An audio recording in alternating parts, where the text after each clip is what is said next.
الحمد للہ رب العالمین والصلاة والسلام علی سید الانبیاء والمرسلین اما بعد فاعوذ باللہ من الشیطان الرجیم بسم اللہ الرحمن الرحیم یا ایہا الذین آمنوا کتب علیکم الصیام کما کتب علی الذین من قبلکم لعلکم تتقون۔ صدق اللہ العلی العظیم وصدق رسولہ النبی الکریم الامین۔ ان اللہ و ملائکتہ یصلون علی النبی یا ایہا الذین آمنوا صلوا علیہ وسلموا تسلیما۔ الصلاۃ والسلام علیک یا سیدی یا رسول اللہ، الصلاۃ والسلام علیک یا سیدی یا حبیب اللہ۔ ناظرین محترم، سب سے پہلے حمد و ثنا اس رب تعالیٰ کے لیے، کروڑوں حمد و ثنا اس رب تعالیٰ کے لیے جو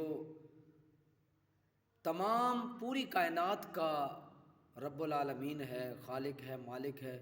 اس کے بعد لاکھوں کروڑوں درود حضرت محمد مصطفیٰ صلی اللہ علیہ وسلم کی بارگاہ میں۔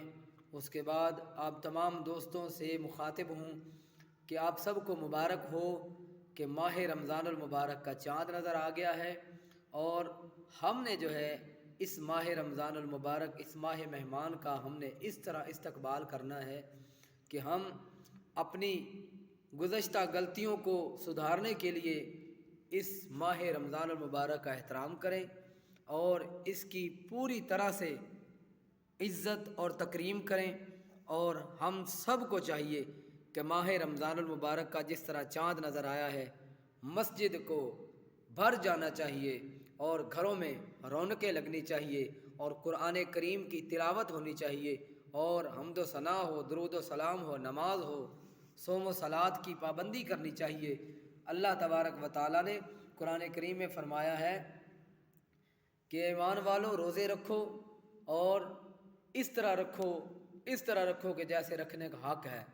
مطلب یہ سادہ گفتگو سمجھانے کے لیے کر رہا ہوں تاکہ تم پرہیزگار اور متقین بن جاؤ۔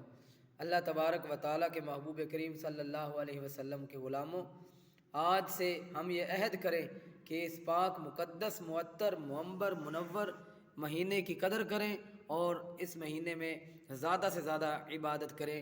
آمین آمین وما علینا الا البلاغ المبین۔